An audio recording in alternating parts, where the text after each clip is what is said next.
Welcome to our European edition of the 2021 International Orangutan Day event. Hello to everyone here in Europe and around the world watching this. My name is Ben Callison and I am your host. Before we get started, I want to give you a brief overview of the work of the Bornean Orangutan Survival Network. The BOS Foundation was formed exactly 30 years ago to combat the ever-decreasing amount of Bornean orangutans and lush rainforests in Indonesia. Through these past 30 years, the BOS Foundation, along with its global network of partners, have worked tirelessly to reverse this terrible trend. Our progress is truly unparalleled in the orangutan protection world, with thousands of orangutans cared for over our 30-year history. We currently have well over 400 orangutans in our care, almost 500 orphaned and rescued orangutans released back to the wild, and over 1.1 million acres of prime orangutan rainforest under our management. It's mind-boggling. Our network is made up of 6 partner BOS Foundation organizations. So here in Europe, we have BOS UK, which I lead, BOS Switzerland, BOS Germany, and Save the Orangutan, which is located in Denmark, Sweden, and also here in the UK. Outside of Europe, we have our partner organization, BOS Foundation, located in Indonesia, where the orangutans are. We also have BOS Australia and the newly formed BOS USA, which we're very excited about. I will now turn it over to each of the European CEOs for a brief introductory message. Es freut mich ganz besonders, Sie im Namen von BOS Schweiz begrüßen zu dürfen. Es wartet ein spannendes Programm auf Sie mit Eindrücken aus den Rettungsstationen, aber auch Experteninterviews.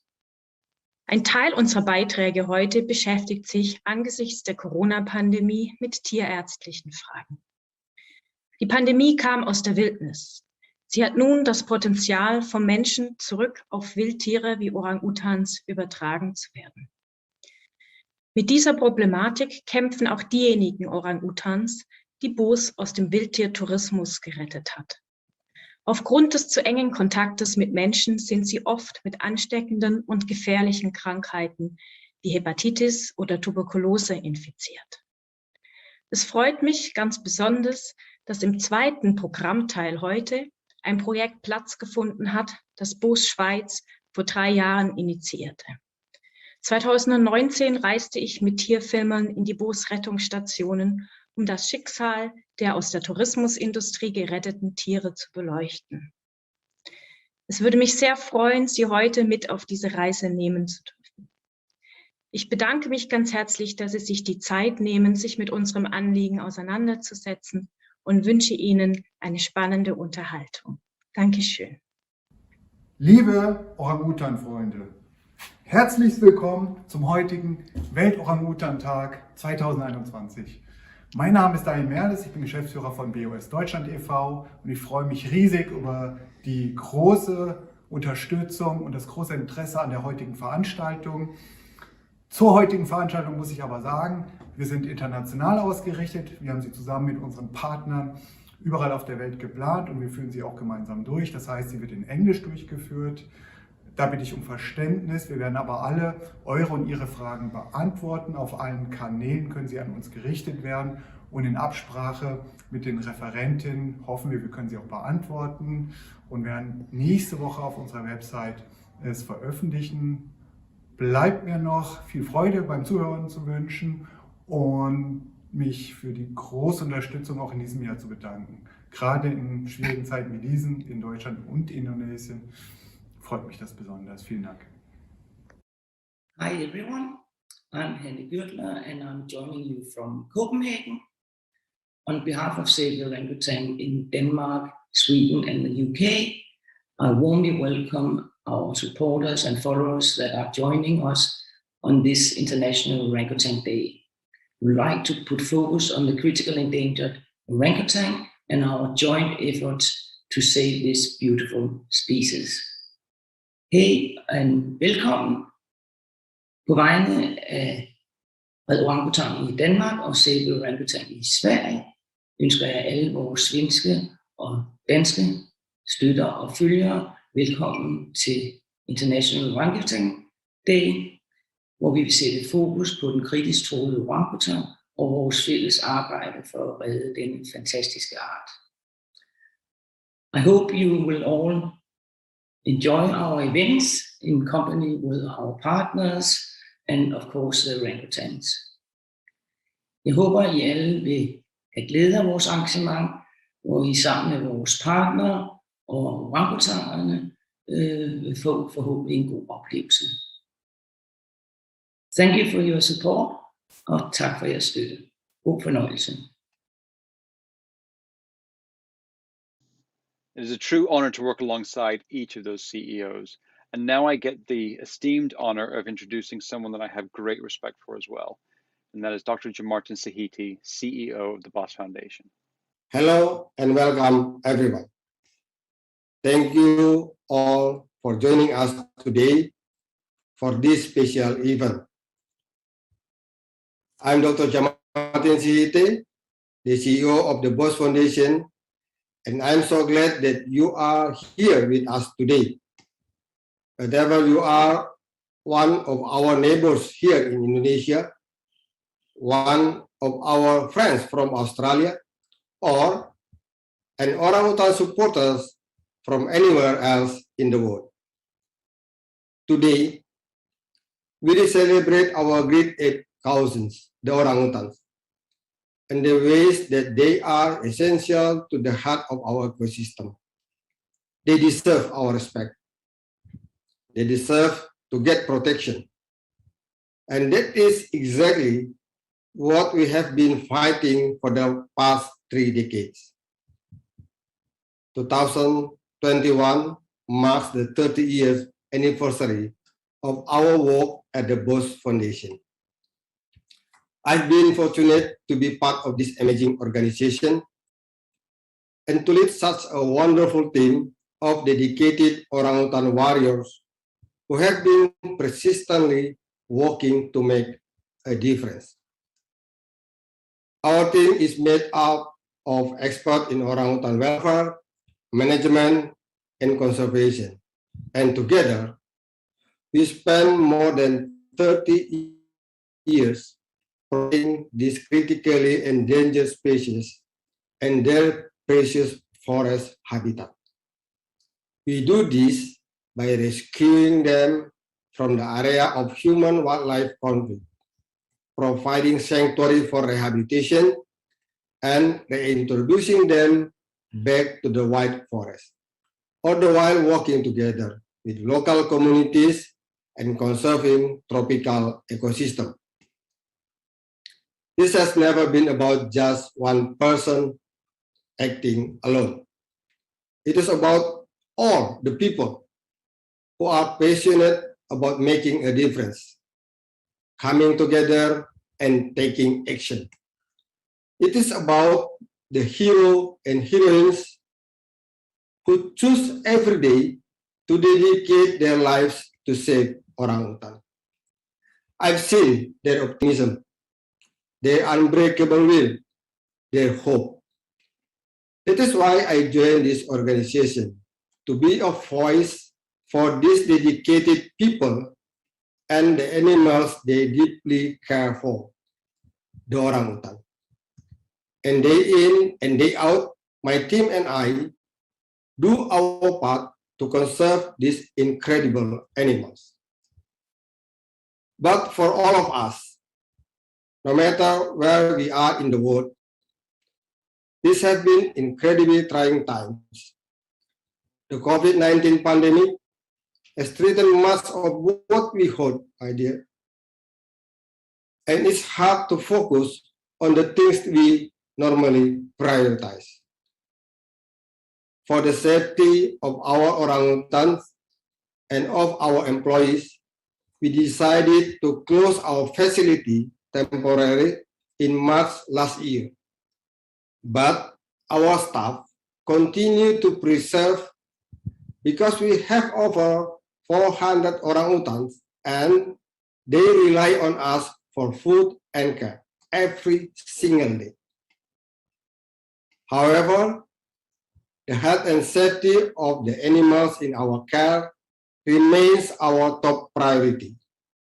And our team members have been working day and night with the utmost determination to protect the orangutans in our care from this virus. We are confident that we will, as an organization, emerge stronger as this is exactly what our anniversary is about, acknowledging and celebrating the fact that we are stronger together. That is why I'm so grateful for all of you choosing to be part of the BOS family. Before we get started, I'd like to express my gratitude to all of you who so generously support us to run our programs. We couldn't have done it without you. You have all chosen to be part of our event today because of our shared passion for saving orangutan. Your passion helps us to come together and inspire us to continue working together to overcome this crisis, so we can stay on the front lines of conservation for the years to come. During the next 3 hours, you'll be getting to know more about the challenges we tackle and why orangutan are such a unique and important species. I hope that this will prove to be memorable and fulfilling for you. Thank you. Right, so let's start our first session. And this first session is about a topic we get asked a lot, and that is about the journey towards freedom that our orangutans go through. So they go through a very extensive process when an orphaned or rescued orangutan comes to us. And the goal always is to get that orangutan back to the wild if possible. And we go through exhaustive measures to do that. So if we can get an orangutan back to the wild, we can not only protect the orangutan species long-term, but we can protect the rainforest and all the other species that rely on that same rainforest. They are the gardeners of the rainforest, and so they are so critical to the ecosystem in Indonesia. So for this reason, we wanted to put this talk together with a couple of our incredible staff that oversee this process.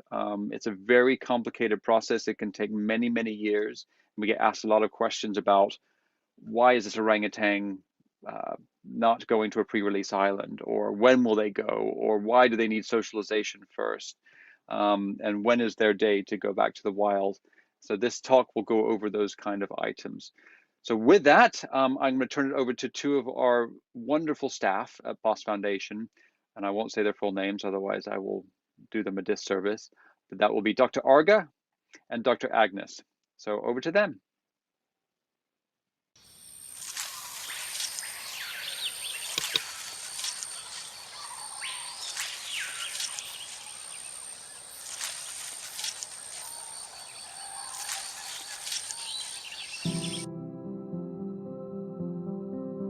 For the past 30 years, the BOS Foundation has rescued thousands of orangutans and released hundreds of them in safe forests.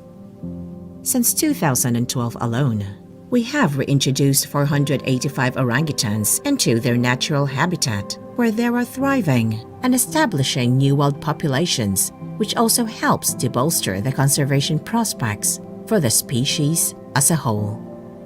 The ultimate goal is freedom for each and every eligible orangutan in our care. But the journey toward freedom is not an easy one. Every orangutan's journey is unique and presents challenging obstacles that must be overcome. Every journey begins with a tragedy. And oftentimes, the orangutans lose not only their homes, but also their mothers.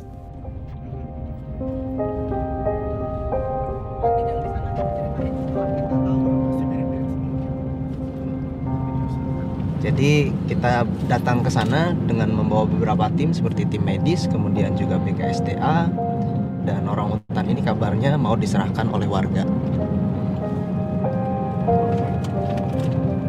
Ketika kami menyelamatkan orangutan, tidak setiap kali laporan itu lengkap. Harus selalu siap dengan kondisi apapun. Kita tahu informasi ini jelas karena kita mendapatkan foto dari pemilik. Kalau di gambar ini ya orangutan ini masih bayi. Ya, Oh ya ya, kita pakai ini Pak ya, pakai mobil di pasar gitu Pak. Posisinya. Oke siap. Kita nunggu di sini. Di pasar katanya nunggu. Jadi kita standby di sini. Standby di sini, dia yang datang. Oh ini bapaknya. Pak Jaya. Oh ya. Dia ini siapa? Yang pelapor. Tapi bukan pemilik. Kita belum tahu. Intinya dia ngelaporkan atau posisi orangutannya di mana, nanti kita ke lokasi aja.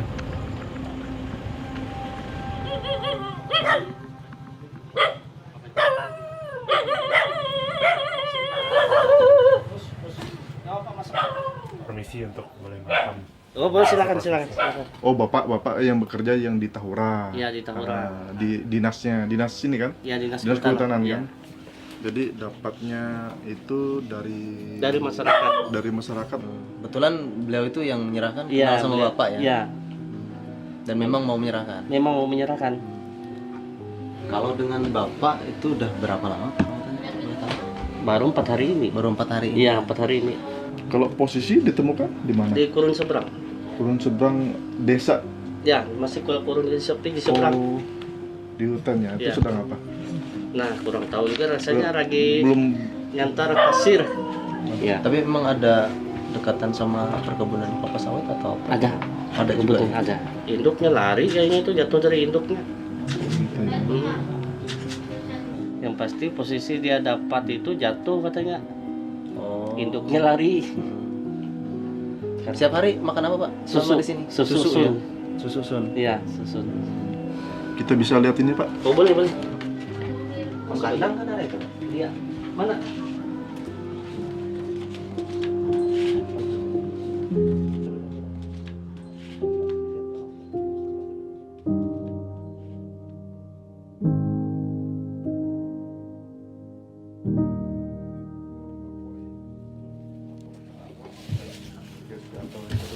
Sama ini Pak, tapi tetap tulak ke semang kaya yak ini.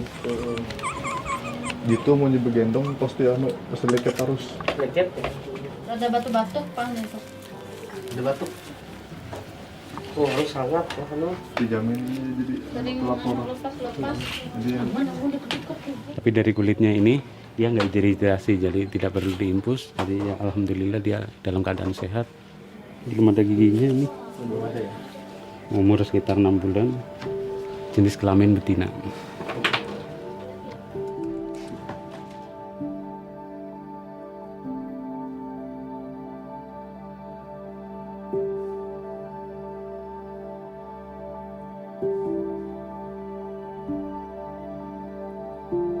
Semoga dia cepat besar ya. Iya. Dan sehat selalu. Mungkin nanti kalau ada lagi yang menyerahkan, ada lagi yang menghubungi.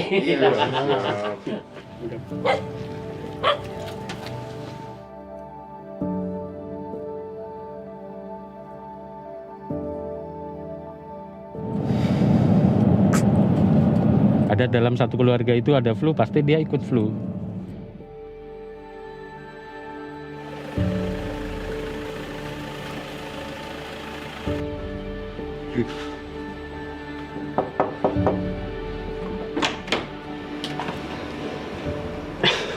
Ya ampun kecil, kamu Dede kasihan. Itu merinding Dede. Demam kali ya Pak? Enggak lah. 365 aja. Maaf ya, aduh dingin. Ih bisa 235. Kalau awal kayak gini yang pasti, yang penting memastikan dia tetap hangat.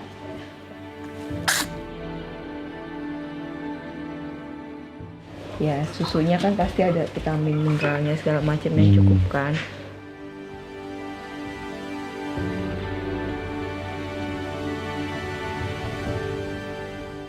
Masih bingung tempat baru. Dia di mana ya aku katanya.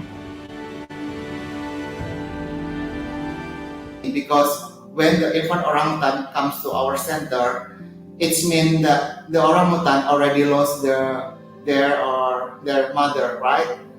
So if you can get one orangutan, it means like 5 orangutans already died, something like that. So it's so heartbreaking for me. Usually, most of the rescued orangutans we got have previously been kept as pets. This can really affect their mental state and behavior. And sometimes the orangutans have been fed on human foods and drinks. And when they are rescued, they refuse to eat their natural fruit diet. So it takes time for the orangutans to adapt to the new diet and new lifestyle here.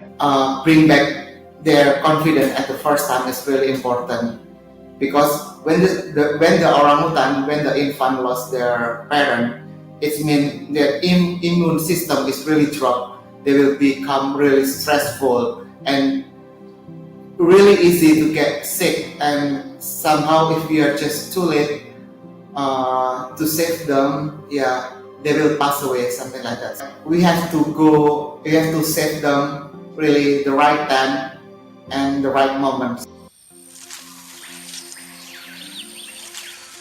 The youngest orangutans join the nursery group, while juveniles are placed in forest school. Throughout their rehabilitation journey, young orphans are taught the skills they will need to survive in the wild and are stimulated to express their natural behaviors. The first thing that we need to teach them is to bring back their confidence. Once their confidence is building up, they will easily to adapt. They will easily to adapt in the forest world, because they have lost their mother since very beginning. So they have learned nothing but only human behavior. So that's the biggest obstacle that we encounter at this stage. Once juvenile orangutans become proficient in all necessary skills, they are placed in groups and moved to a socialization complex, where they are temporarily housed in large enclosures. Orangutan are classed as a semi-solitary animals. They need to learn socialization skill as well, because we have to put them with many other orphans. Orangutan will learn a huge of things from their peers through play or observation in the high trees, making that it's a vital part of rehabilitation. I think without socialization, orangutan would not be fully equipped to survive in the wild.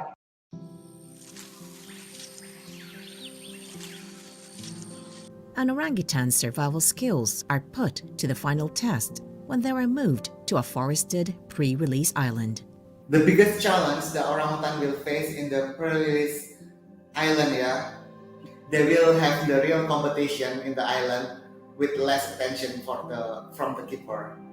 Every day, teams of technicians provide supplementary food and assess the overall well-being of orangutans on pre-release islands, while also collecting vital behavioral data. So once they report there's something wrong with the orangutan, we can just go directly to island and check them. And we will also go to island like once a week at least, just to conduct a routine health check. And somehow we give regularly like a deworming every 1 until 3 months. We give regularly deworming. So I think we still cover all the health check for the orangutan in pre-release island.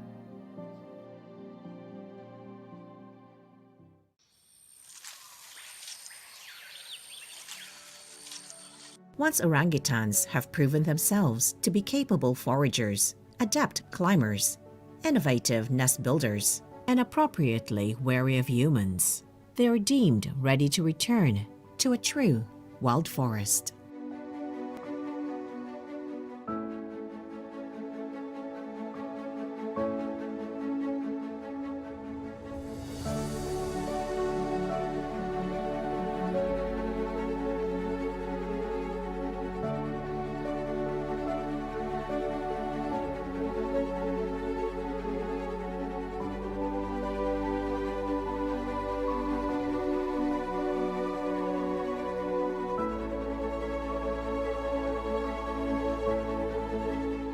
for the transportation, we have to minimize the stress for the orangutan during transportation. Yeah, we always do the routine check every 2 hours and give their favorite and extraordinary fruit to them. There are many things we can do to reduce orangutan stress. For instance, in the transport cage, we give leaves to play with inside the cage, and also plenty food for along the journey. Also, we put leaves on the top and then around the cage, around the transport cage to limit how much the unfamiliar surroundings the orangutan see along the journey. So I think this helps to keep them calm a little bit. But the one things that it will be helpful is just talk to them from heart to heart. So reassuring them that they are returning their home, and their true home is meant where they are free from kids and boundaries. So they will understand and it will make them calm. Just talk with them from heart to heart.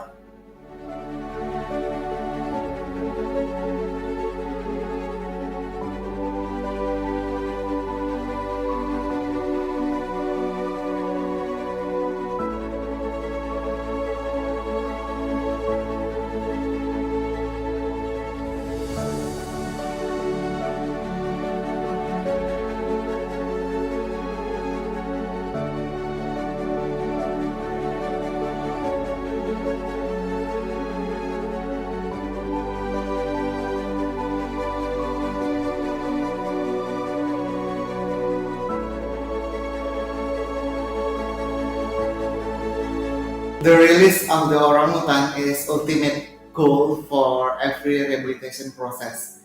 It is amazing moment for all of us, because we know exactly that they have gone from being kept as a pet since very young age and experience a traumatic life, and then mistreatment from the cruel human, and undergo a long rehabilitation process. So after they go release, it's just like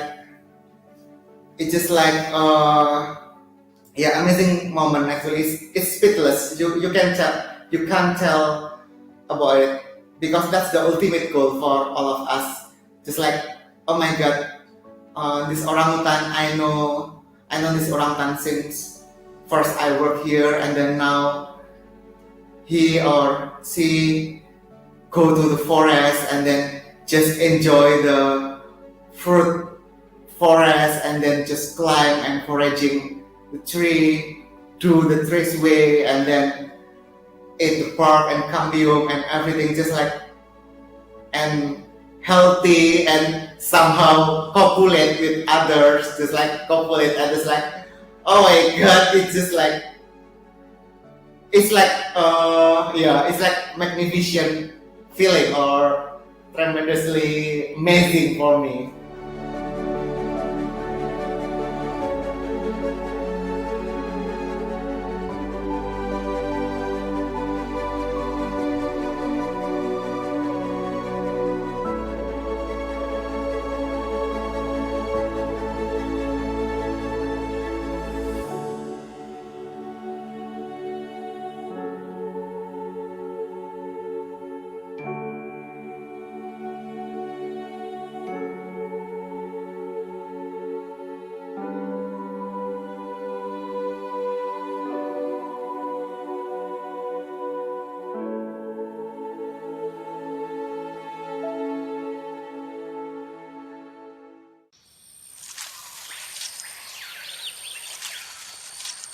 After release, life begins anew for these orangutans, who were free again to live their lives unencumbered by men.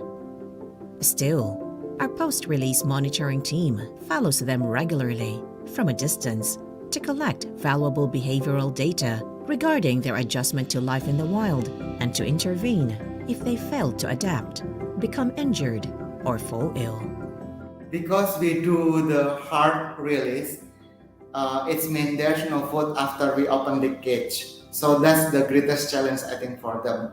Orangutans have to adapt with their new environment and then explore to find food and protect themselves, like climbing in the trees and make a nest to sleep in. To make this process easier for the orangutans, we try to release small groups of orangutan who are familiar or friends with each other at the same time. And also we release them close to each other so they can find other if they need to. Normally we find that less confident orangutan will follow a more confident orangutan therefore the first few days eating the same foods, making nests next to each other or even in the same trees. So I think after this initial period of adaptation, the orangutans will separate and become solitary. But even though that we don't give a food, but the monitor team still follow them from distance to collect the valuable behavior data regarding their adjustment to life in the wild. So only when really necessary. So this could be situation like where we need to perform emergency procedure if they become severely injured or fall sick, or if the orangutan just fail to adapt, something like that. But this decision is not easy. This decision is made based on discussion all of the stakeholders with the vet and the management in release, and then also management in Nyaru Menteng. Roughly our survival rate is greater than 70%. So that's quite high for rehabilitation orangutan. With the support of orangutan warriors like yourself, we try to make the journey of every orangutan end with a wild and secure future for them and for their forest homes.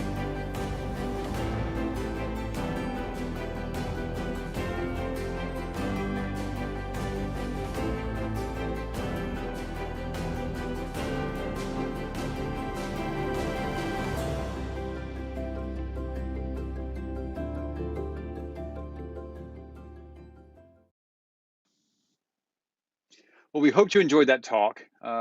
Fascinating information every time I hear it.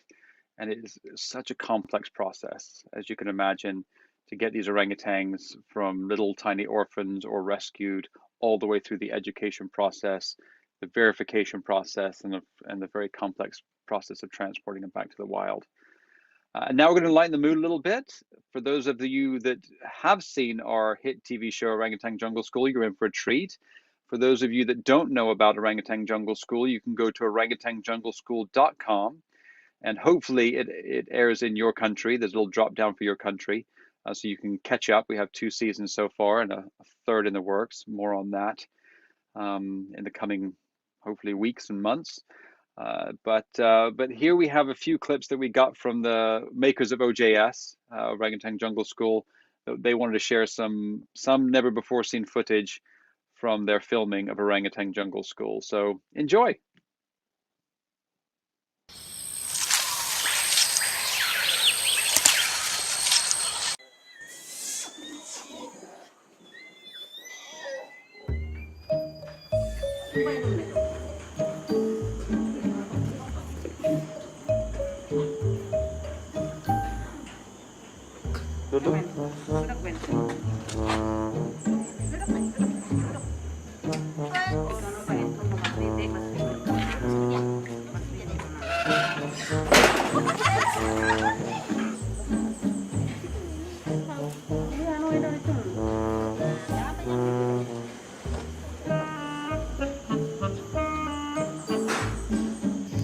He is a fat orangutan and he needs diet.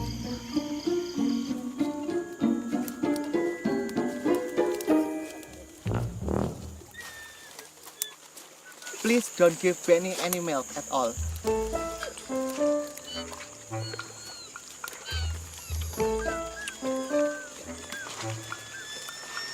nanti belakangan Benny.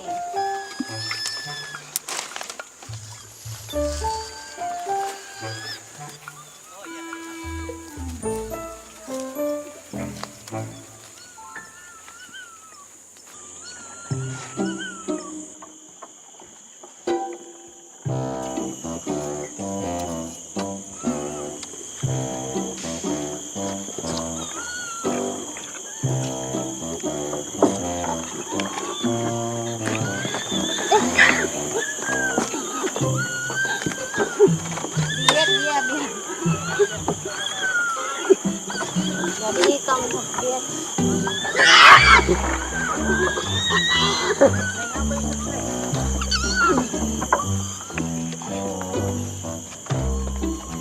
Momot.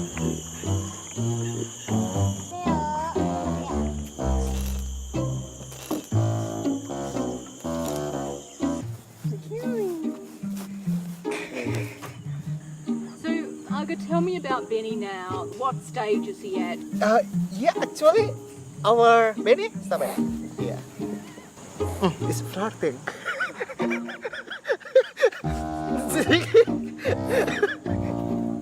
What did he just do? Yeah, it's just flirting, like just in front of me. Can you smell it? Yes. As long as you're happy, ya, son. Nah, dadah Benny.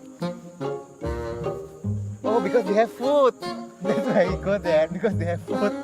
You don't want to miss the party. Oh, Benny.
Silly Benny, Spunky Chinta, and oh, sweet Copperel. What a trio. When Copperel arrived, it was hard to believe he'd have quality of life, but to watch him learn, watch him heal, watch him grow as an orangutan and learn the skills necessary to climb trees and live near a wild existence on his new sanctuary island brings us all such hope. And hope really is the theme of the next topic, of the next session. And that session is about this pandemic. Around the world, we're all facing this global pandemic together. It has touched every corner of the world. It's been raging for over a year, and it still unfortunately rages in Indonesia. And for this reason, we felt that we should address this in our next session. So our next session is called Conservation in the Time of a Pandemic.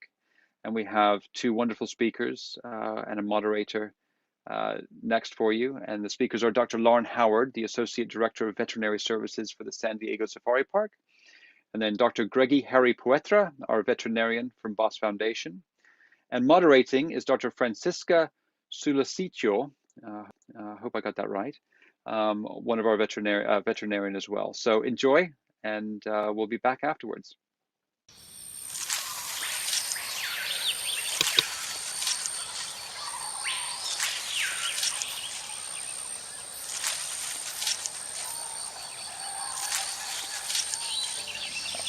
Hello everyone, welcome to the online talk show presented by BOS Foundation and its partner organizations. This is a part of our public outreach programs in the event of this year's International Orang-Utans Day, August 19, 2021. Today we are going to talk about conservation in the time of a pandemic. The outbreak of COVID-19 changes life as we knew it by confronting communities around the world with novel public health and economic challenges. The new virus poses not only a threat to humans, but also to our great ape cousins, who have the very same receptor that is susceptible to SARS-CoV-2, the virus that manifests as COVID-19. However, conservation and animal care cannot be suspended and be moved to work from home. In this session, we will explore and compare the way captive care institutions reacted to the pandemic and continued to put the welfare of the great apes first. So, joining us today are two wildlife vets from two opposite parts of the globe, but I believe they share the same heart and passions in what they're doing for the animals. The first speaker that I'd like to introduce is Dr. Lauren Howard, the Director of Veterinary Services at the San Diego Zoo Safari Park. She was first part of San Diego Zoo Wildlife Alliance in 2002 to 2004 as a zoological medicine resident, and then served as an associate veterinarian at the Houston Zoo for 12 years. Dr. Howard rejoined San Diego Zoo Wildlife Alliance in 2016 and leads the veterinary team in ensuring that the San Diego Zoo Wildlife Alliance animals thrive by providing world-class medical and preventive care. Dr. Howard is active in San Diego Zoo Wildlife Alliance's initiative to bring the northern white rhino back from extinction, and in situ and ex situ elephant health and disease, with an emphasis on elephant herpes virus. So good morning to you, Lauren. Good morning, thanks for having me. So good to have you here with us. And the second speaker is one of our BOS Foundation vet. He is Dr. Greggy Putra. Dr. Greg has been working at the Nyaru Menteng Orangutan Rehabilitation Center for 7 years now. He has extensive experience in caring for orangutans from the point of rescue to their reintroduction back to the forest, their natural home. In the Nyaru Menteng Center today, Greg is part of the team responsible for coordinating the COVID-19 prevention efforts for staff and orangutans.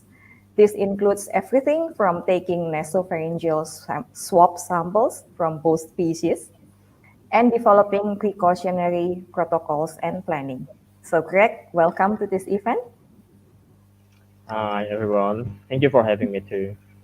Thank you for being here. Hope you are doing fine, and so does the vet team in Nyaru Menteng and the orangutan. So I see that you are logging in from the clinic, is it? Yes, that's correct. This is our clinic. Nice. Yes. So, and I will be your host today. My name is Siska. I had also worked at BOS Nyaru Menteng before and was an animal welfare coordinator for all programs at BOS Foundation. Today, I advise Orangutan Rescue Center across Indonesia and serve as the Southeast Asia representative for the Orangutan Veterinary Advisory Group, or OVAC. So, Lauren, when we're talking about COVID-19 in wildlife, I guess the gorilla case that happened in your institution in January this year is kind of the milestone as the first case of COVID-19 in great apes or even in primates outside laboratory, right? So it's kind of you know that in the past there are papers suggesting that theoretically great apes and other species can get COVID because they have the same receptors, and indeed gorillas can have it and they can be quite sick. So yeah, I've heard your story many times and it's amazing. I'm always enjoy to hear how you and the team kind of orchestrated the crisis management of the situation. So to get our audience today understand the context better, I believe you have some materials to share with us. Lauren, go ahead. Thank you. Yes, thank you, Siska, for the opportunity. I'm just going to very briefly, through just a handful of slides, give everyone a background on what we experienced when our entire gorilla troop was exposed to and became symptomatic due to COVID-19 earlier this year. So just a little bit of background. San Diego Zoo Wildlife Alliance is a conservation center with two front doors. We have the San Diego Zoo, which is downtown near the coast and the airport. And then we have the San Diego Zoo Safari Park, which is where I'm based. And it is about 15 to 20 miles north of the downtown one. So these are two completely separate parks, but managed under the same conservation organization. And we have two completely separate collections and completely separate veterinary teams. At the safari park, we have a troop of 8 gorillas. Those are the only apes we have at the safari park. Down at the zoo, they have orangutans, gorillas, and bonobos. And our gorilla troop at the San Diego Zoo Safari Park, as I mentioned, is an 8-member family group with a wide cross-section of ages. We have 2 geriatric animals, a silverback and a female. We have 4 young adults to adults, and then we have 2 juveniles.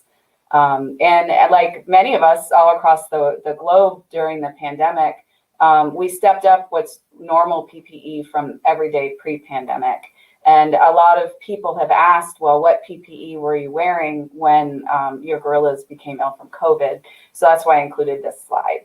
At that point, we had daily medical screening of all of the staff entering park grounds, answering several questions about illnesses and exposures and forehead temperatures taken on every employee. All of our employees who care for animals have dedicated uniforms and shoes that don't leave the property. We did have a foot bath at the entrance to the gorilla building. And in the gorilla building and working with the gorillas, keepers were expected to wear or required to wear surgical grade disposable face masks and gloves when working with the animals, and to wear safety goggles or face shield when cleaning. So that was our standard COVID PPE at the time in January when all of this started. And here's a timeline to kind of give you an idea. The story started December 30th when one of our animal care specialists fell off, left work immediately, and went to get COVID tested. The next day, that individual did find out they were positive via nasal swab PCR and immediately let leadership at the park know. So the next day, we had all gorilla keepers start wearing N95 masks with the thought that if that would protect them from each other if they were also exposed, and also potentially to prevent shedding or more shedding to the gorillas. And everything seemed fine for a few days. And then a few days after that, on January 6th, what we call day 1, our silverback, our 47-year-old male, silverback was very lethargic and was found coughing that morning. And then later in the morning, our older female was also coughing. At that point, in addition to the N95s, we did have all the gorilla keepers start wearing face shields to protect them from any droplets that were being sprayed. The idea of having 2 gorillas coughing and a known potential COVID exposure did really elevate our suspicion for the gorillas being sick from COVID-19. The following day, the silverback was still coughing and lethargic. We had another male who began coughing. And that was when we decided to submit testing of the whole troop for SARS-CoV-2, the virus that caused coronavirus. Now, we did try, we talked about nasal swabs or something like that, but we were unable to really get any kind of good swabs as deep as you need to get a reliable sample. So we did end up submitting individual fecal samples. And the laboratory will tell you that fecal samples are not ideal. They're not nearly as good as a nasal swab, but they are pretty good. And especially early in disease, it does seem that fecal samples are pretty good when tested via PCR to pick up presence of the virus. The following day, our silverback was still not feeling very good. The female was coughing, and at the end of that day, we did get the PCR results from the laboratory that our gorillas were positive. And at that point, we had 8 gorillas. We were able to collect 7 fecals, and I believe 4 of them were confirmed positive on PCR. But we treated the entire troop as though they were positive because they were living in a family situation and sharing space in the building. Our gorilla continued to have lethargy, and another male started coughing that day. And the very next day after we got the results in the afternoon, we did start having the gorilla keepers start wearing Tyvek suits over their uniforms, in addition to the N95s, the gloves, the face shields, and the foot bath.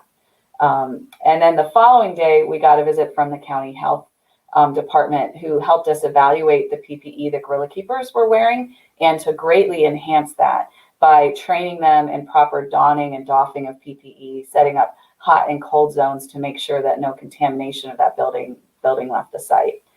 So that was the snapshot of the first week. And a few days later, when the silverback, oh, here we go. So this is a 2 or 3 week snapshot of what happened in our troop. Overall, the clinical signs lasted about 3 weeks in the troop.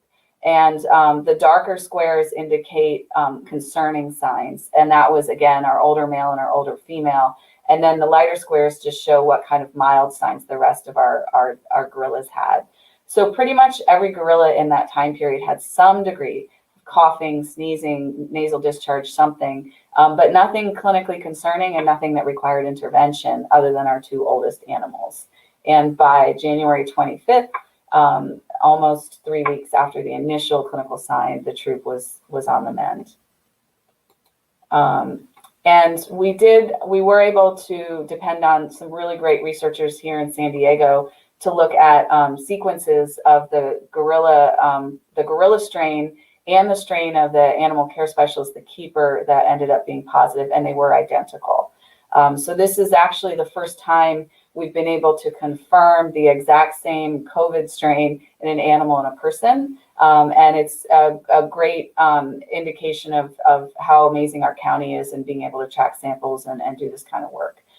So we do know that the gorilla and the keeper were sharing the same virus. So as I mentioned, it was our 2 older animals that we caused us concern, and our silverback was by far the sickest animal. And by the following Tuesday, so a week after his initial clinical signs, he was still very lethargic and had respiratory issues, and we elected to anesthetize him. We gowned up in complete what we call CDC level PPE to protect our staff. At this point, none of us were vaccinated, and our hospital facility has a closed circulation system where we knew our treatment area and exam area wouldn't spread out to the rest of the hospital. So we took a lot of training and interventions in a short time period to get ready for this exam. And these are all the treatments that we administered to that silverback gorilla when he was under anesthesia. We did administer monoclonal antibodies, which are a really great tool in COVID. They are designated for ambulatory human patients who are high risk due to comorbidities, but not in need of, dependent on oxygen or not in need of the hospital yet. The idea is to get these antibodies into the people early on in their disease process to help fight the virus so that they don't become a need for hospitalization. So that was a perfect use for our gorilla. We also gave him non-steroidals, antihistamine, antacids, antiemetics. We did start him on antibiotics, and we certainly gave him fluids while he was under as well.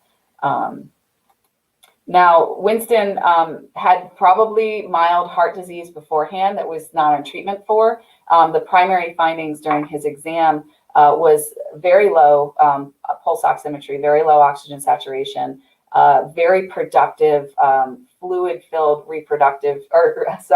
respiratory tract. We ended up having to suction fluid out of his trachea about every 5 minutes throughout the 2-hour procedure. The 2 severe concerning findings were a very severe ventricular arrhythmia, which we assume is due to myocarditis from the virus. And then he also had a pretty significant pneumonia. And we're fortunate to have a computed tomography, a CT machine in our building. So we were able to run a CT on him. And here you can see the infiltrates in his lungs that were designated by CT. He did recover well with all the treatments we administered.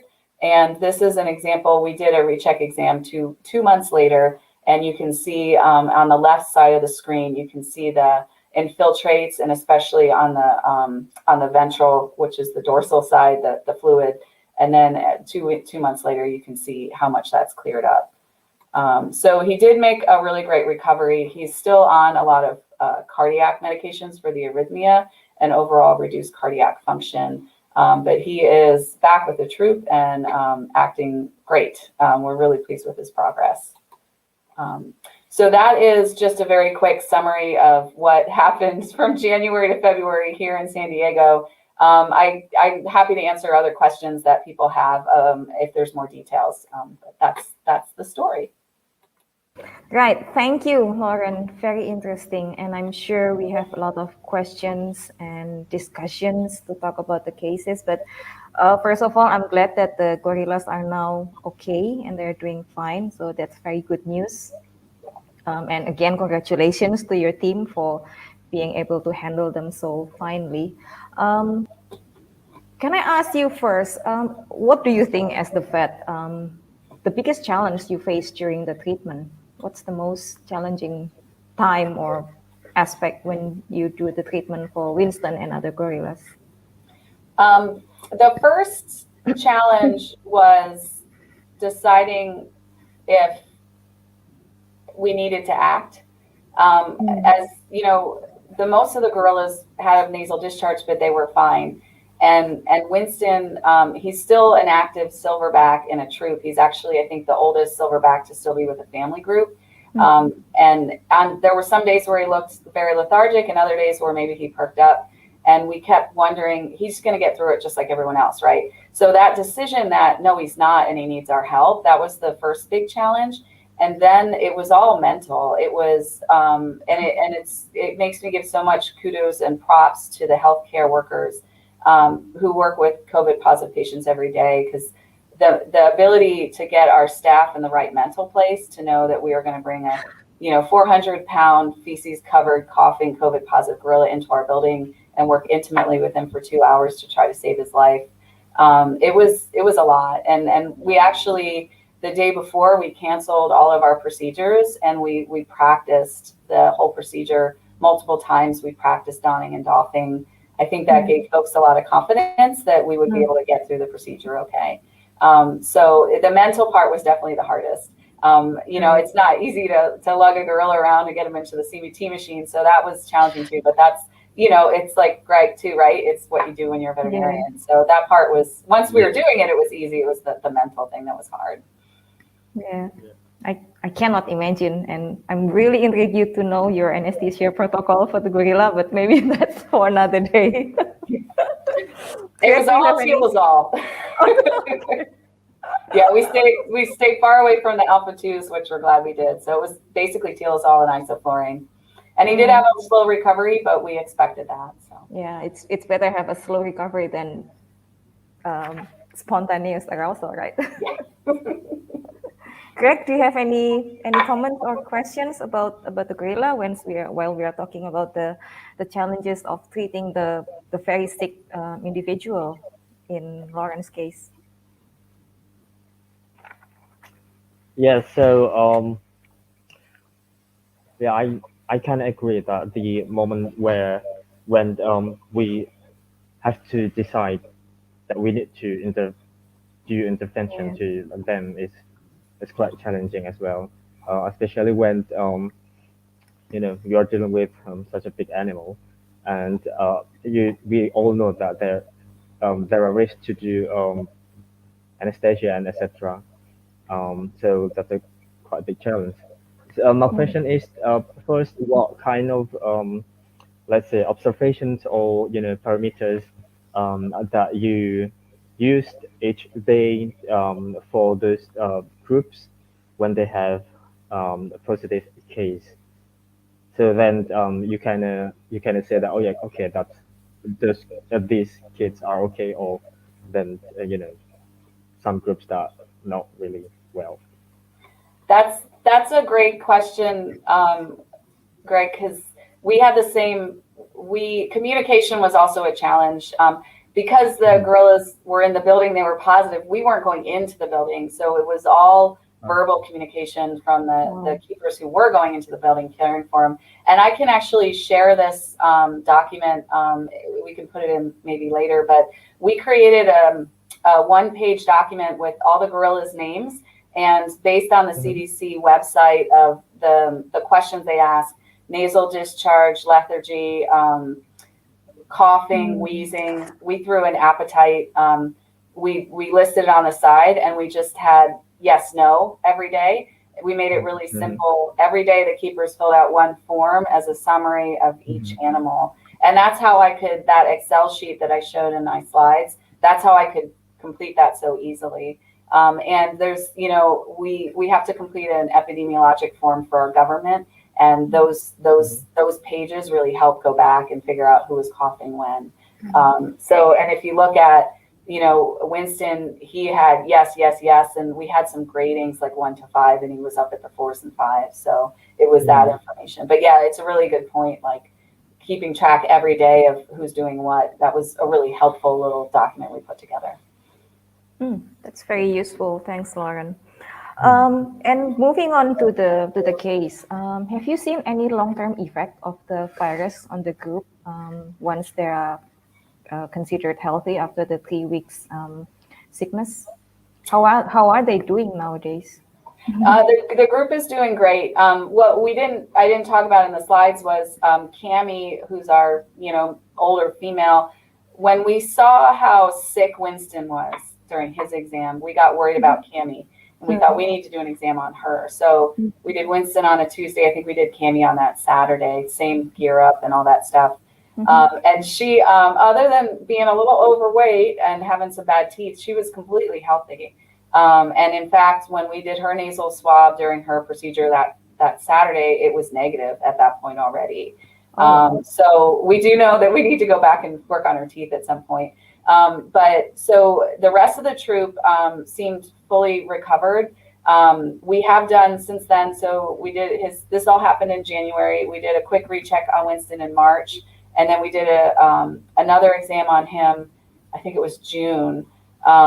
So he generally is actually, now that we're addressing his heart condition, he's almost more active than he was even before COVID. So we were able to identify probably some underlying cardiac conditions, decreased cardiac function that we're treating. So he actually we implanted a remote loop recorder over his heart so we can watch his rhythm from remotely. So we can monitor so the arrhythmia seems resolved and his respiratory signs seem resolved. We've been asked about COVID, the long hauler situation, if we think our gorillas might have that. And we just don't have any way to know, but we haven't seen any instances that make us think they're in a fog or not paying attention or extremely lethargic. So they've been pretty normal. Okay, great. Thank you. That's interesting information. And moving on, is there any other species of animals that get, infected with COVID or suspected to get COVID as well in your institution? Any news to share besides the gorilla? Yeah, so we've identified in our institution the species of concern are primates, felids, and mustelids because of all the mink, obviously the mink worldwide that are having so much trouble. And in actually, you can find it in the news in the last few weeks. We did have 2 snow leopards that were diagnosed as positive for coronavirus at the San Diego Zoo. And those animals had mild clinical signs, not anything that required intervention, but we're watching closely for a little bit. And that's why they had fecal samples submitted. So they were diagnosed on fecal sample and were being monitored. Interestingly, they live very close to 2 Amur leopards, and those animals were never diagnosed as positive. So it makes us wonder if there's like a species taxa predilection. And then here at the safari park, we do have our tiger troop. Our 6 Sumatran tigers are currently in the middle of a coronavirus episode where they are on the mend for the most part, but very similar to Winston. We had a 17-year-old tiger we knew had some kidney insufficiency that we've been watching very closely, and became this close to deciding to do an intervention on him. Oh, wow. But he kind of turned the corner at the last minute. And all those tigers were diagnosed via fecal PCR as well. So that the fecal PCR has been a really good tool for us if we have a case we're suspicious of. We're not doing any screening or anything like that. We're just focusing on trying to diagnose clinical cases. And really the importance in that is not even so much intervention for the animals, but it's to be able to provide the proper protection for the people caring for the animals, and making sure that they have the right PPE on so they're not exposed. So that's been our drive, and wanting to make sure we know what's going on in our wildlife. Right. Yeah, I think that's a very important point to raise, that testing is not just for the sake of the animal that are suspected, but more to prevent transmission to the rest of the population and visitors and the staff and etc. So thank you, and really sorry for the Sumatran tigers. I hope they will be okay soon. Last week in Indonesia, there was also a reported case of COVID in 2 Sumatran tiger. I guess that's the first wildlife reported with COVID in Indonesia, is right? Correct? That's the Yeah, first I think one, so. right? Yeah. So, Yeah, that's the first case. Okay. Now I'm going to ask more about vaccination, Lauren, if you might. I understand that in San Diego Zoo Wildlife Alliance, you've been vaccinating some of the high concern species for COVID-19. Can you share the story about this? What are the reasons? How did it go so far? Sure, and it's not just us, but we've been really happy to be able to be part of the program. So Zoetis is an international veterinary company, and they've worked very hard to create a veterinary SARS-CoV-2 vaccine. So it's just labeled for animals. We did not even think about trying to take vaccines out of the human realm to use on our animals, because obviously it's more important that people are immunized. But now that we have the veterinary vaccine, it's been a great opportunity. So Zoetis has been a tremendous partner to zoos across the U.S. and I'm sure in other parts of the world as well, providing the vaccine. And it is tricky. It's just like the COVID vaccines. It needs to be kept at a very cold temperature. And once you open a bottle for 10 doses, it's only good for 24 hours. So it requires some planning. You know, you can't just do an animal here or there. So at the San Diego Zoo and the Safari Park, we've identified all of our primates, all of our mustelids, which we don't have too many, and our felids, which here at the Safari Park, that's our Sumatran tigers, our lion troop. We have over 30 cheetahs in a breeding situation. And then our smaller cats, black-footed cats, sand cats, ocelots. And then a couple of other carnivores, like our coati, are in an area where they do have a lot of guest exposure. So even though they're not mustelids, we figured they're worth protecting them as well. And then we have our domestic dogs that live with some of our cheetahs who are animal ambassadors. So we've actually vaccinated them too to just help protect our cheetahs.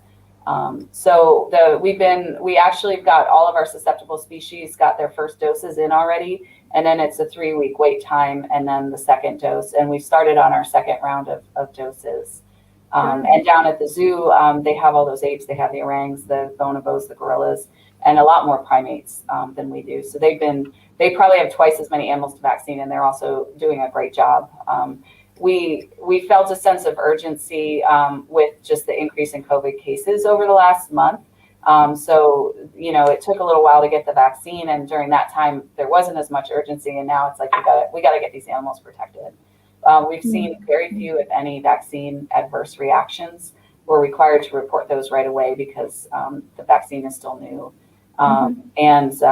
Yeah, so far it's going really well. How well it will protect the animals we don't know that yet. And as we're learning, you know, with the Delta variant, it's protection from illness, but not shedding. So that adds another layer. We don't know if it'll be the same way for the Zoetis vaccine.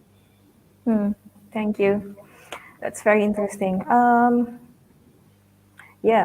guess one last question for you before I move to talk with Greg and discuss about the situation in Nyarumenteng.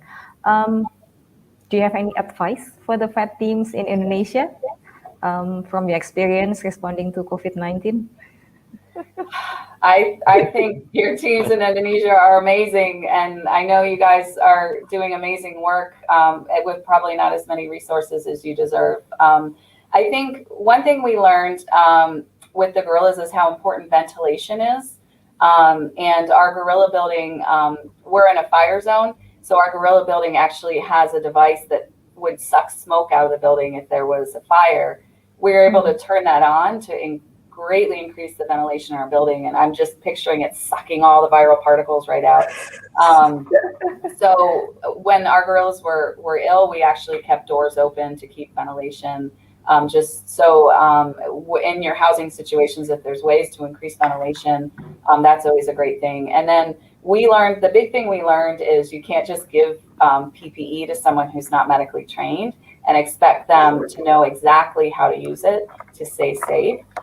There's more to just putting a Tyvek suit on. It's where you put it on and where you take it off and what areas you go to and what things you don't do when you're in that situation. So training of people and practicing is a really important part of it too.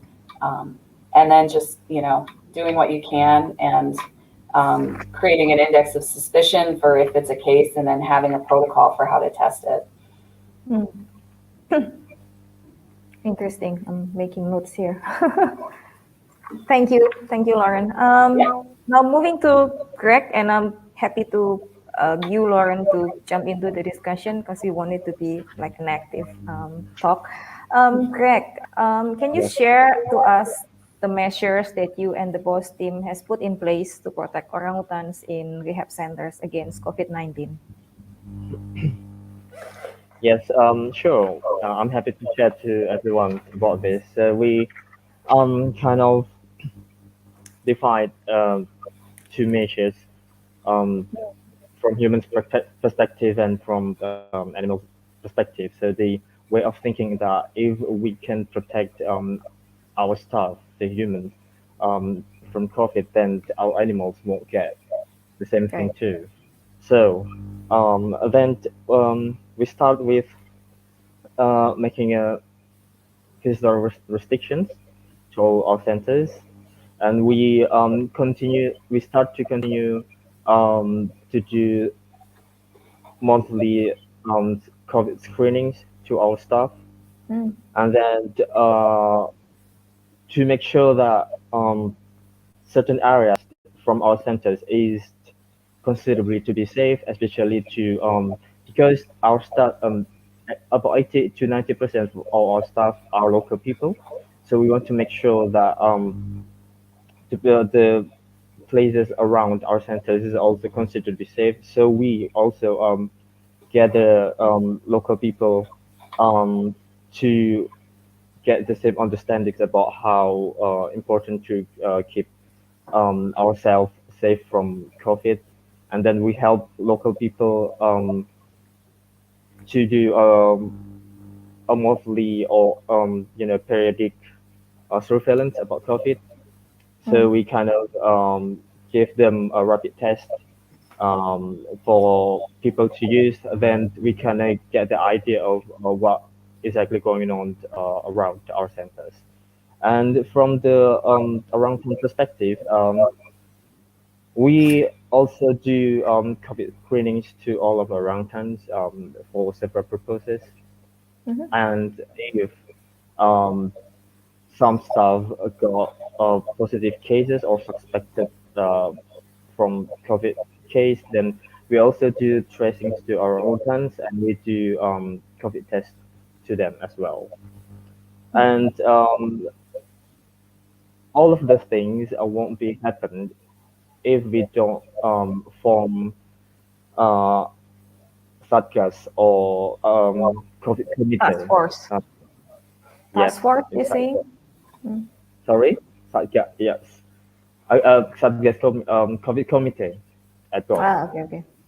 Yeah, so that those things won't be happening if we don't have community at our centers, and that's the key point to do most of the things. Yes, I think that's Very interesting. So the way I see it, that you first focusing the prevention on the human first as a source of infection. Yeah, so you try to protect your staff and including the local communities as well. Get them under under surveillance. I mean, help them with getting screening tests and other measures, so that by protecting the local community, you are protecting the animal. I think that's a really good concept. Now, with the orangutans at BOS Foundation, are there any groups, any particular groups that you see at having a high risk of getting COVID in rehab centers, either in Yaromenteng or in Samboja, based on your knowledge? Yeah, sure. So groups that are having access to for school and having access to get contact with staff, for instance, orangutans that are going to the forest school with babysitters or orangutan technicians. Every day there are groups that is having the highest risk to get COVID transmission from humans.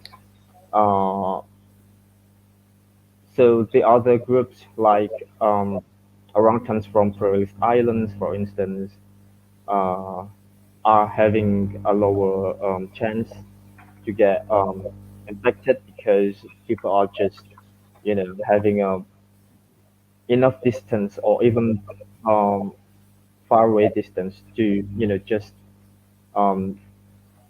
have throw food and everything and do observation from distance. So orangutans from islands are not having that kind of a big risk compared to orangutans from forest school. I see. And orangutans in the cages as well. At the cage, orangutan at the cage. Yes. Right.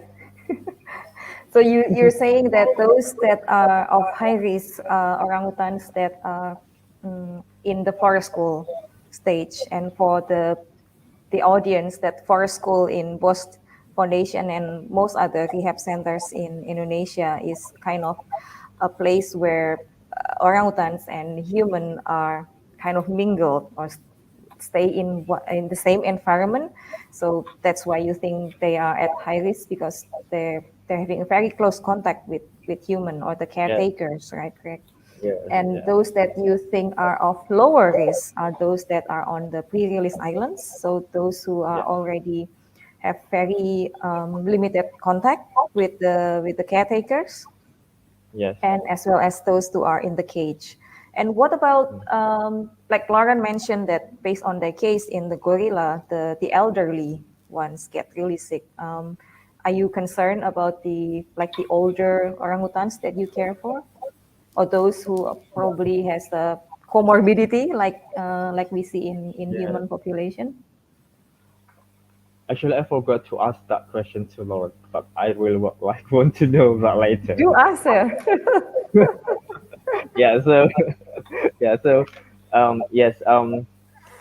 Besides all the age, age aspect, we also are looking for the comorbid, like you said, especially when it comes to respiratory problem history that they have in the past. So we kind of make a note with orangutan that has this kind of problems in the past. Then besides of course, we are watching all of orangutans, but we kind of have special notification for those kind of groups. But so far, there are no big changes or big impact that we have for those groups. So your question is, can you summarize, Greg? No, so for no. This is answering my question, right? Yes, I'm answering it. Yes, I'm answering your questions. So probably the same questions to Lauren. And I don't know if I'm allowed to now. I asked Sure. the same questions to.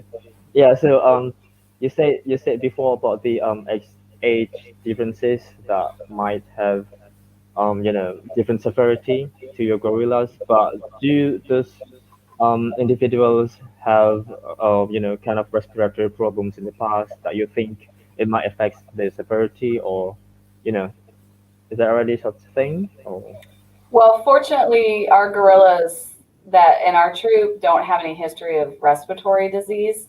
So it's just Winston with his, he's a 49-year-old silverback, so some degree of cardiac. But what was interesting, I'm glad you brought this up because I forgot to mention it, is we have 2 young males that are just kind of becoming silverbacks. So they're at a pretty stressful time in their lives. And they were, after our older 2, our silverback and our grandma, they were the next group that were most affected. They didn't require intervention, but they had a few days where they were pretty lethargic. So I wonder if, social status is also something to consider if they're in that kind of stressy period where they're part of the troop, but they're not part of the troop, and they want to act tough, but they want their mom, that kind of thing. If that was something for us that, whereas like the 30-year-old ladies were fine. They coughed a couple times and we're good to go. So yeah, I think, and then our grandma, her biggest comorbidity was obesity. And you hear a lot in the news about how that's a significant comorbidity, but in her case, it didn't end up causing her problems, but that was definitely a concern for us. okay.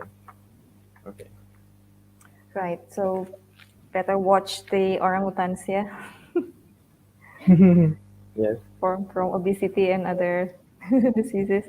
And then Greg, so you mentioned that you do screen test orangutans for COVID. How do you do it? So we have antigen test, and the gold standard is that we do the PCR test using nasopharyngeal swab and oropharyngeal swab, but also at the same time we also do an antigen test. So it's From kind the of same like sample? For antigen test, just nasopharyngeal swab, not oropharyngeal swab. Yeah, but at the same day. So you kind of do like 2 things at almost the same time because they are under anesthetized. So, but for the antigen test, it's kind of bit like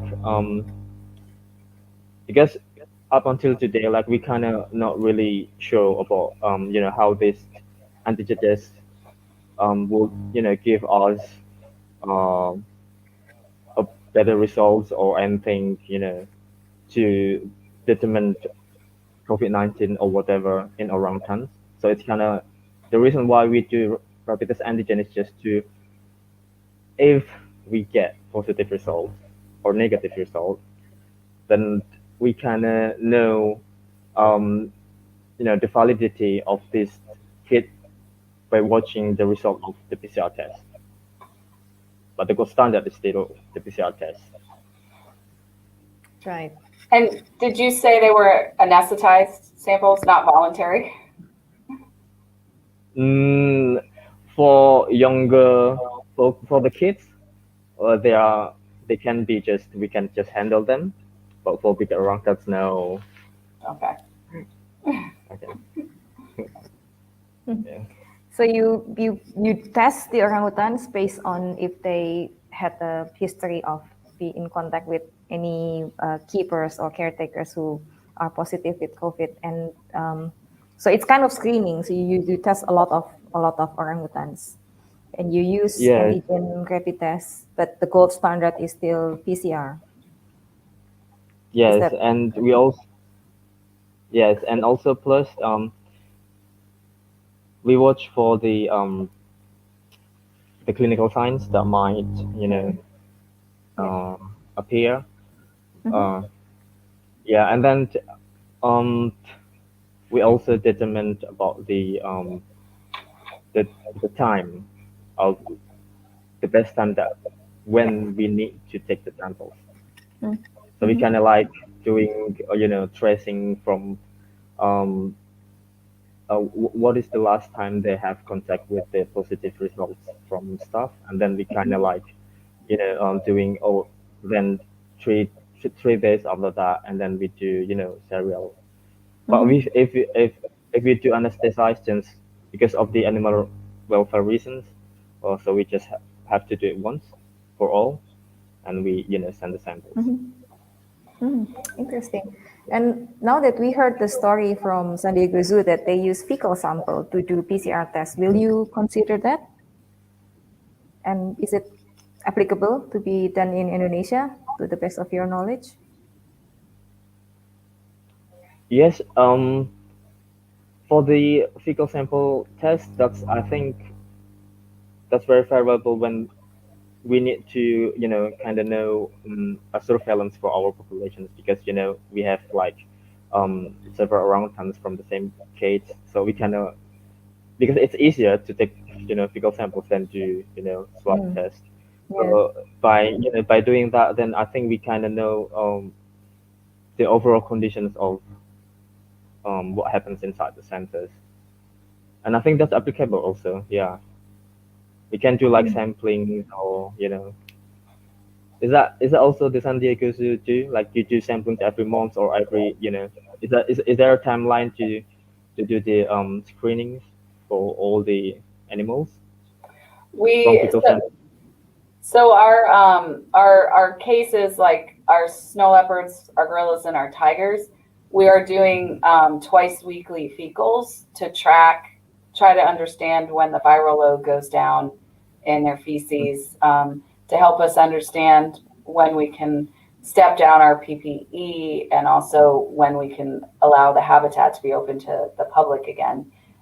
So we do screening that way, but in our situation, we aren't screening animals that aren't clinically ill. And in your situation, I could see how valuable that would be, if, to know that you have, animals in your rehab situation that are positive, so you can act accordingly.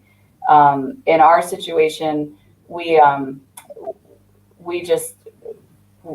have our lab doesn't have the capacity, and we don't have the strategy to screen all of our potentially susceptible animals. Now, the interesting question, I think your strategy for testing animals that might have been with a positive, keeper or trainer, that's a really good one that we'll have to talk about here. It hasn't happened yet, but if in the future, if we found out a person caring for an animal was positive, would we wait for that animal to look sick, or would we start screening them like you're talking about? That's definitely something we'll talk about here. Yeah, interesting. So we kind of make like so we like adopt the rules of when the best time that we take the samples. We adopt it from human health perspective. So we kind of like adopt that and try to use that to orangutans with kind of like adjusted stuff that we need to adjust, because we can't really adopt roughly from the human health perspective to our orangutans. But the principle is actually if we do like antigen test, and at least we have to do it like serial, or like within 7 days or 10 days, and we have to do it like twice if the orangutans are not demanded to be anesthetized, or we can just handle them. But if if like we need to sedate them, then we can just do it once, like within 7 days or like 10 days after the contact, and we do not wait for them to be sick before we start to do the thing. Yeah, I suppose that's that's important. Yes, somewhere how I see it, BOS Nyarumenteng, BOS Samboja, and other orangutan rehabilitation centers, they house this single species in a very connected environment, and it's pretty much we're human and the orangutans or the great apes, they're sharing the same environment. So treating them as one population is basically, yeah, the concept of One Health and how we can prevent disease transmission and make everyone in the environment healthy. Yeah. So yeah, and I can imagine how hard your work in Nyarumenteng, correct? You and your team doing screening for the staff, the orangutans. Like we have to put our eyes to like 300 orangutans. Around Sure. 300 orangutans. So yeah, but we're okay. We're okay. I'm fine. We're okay.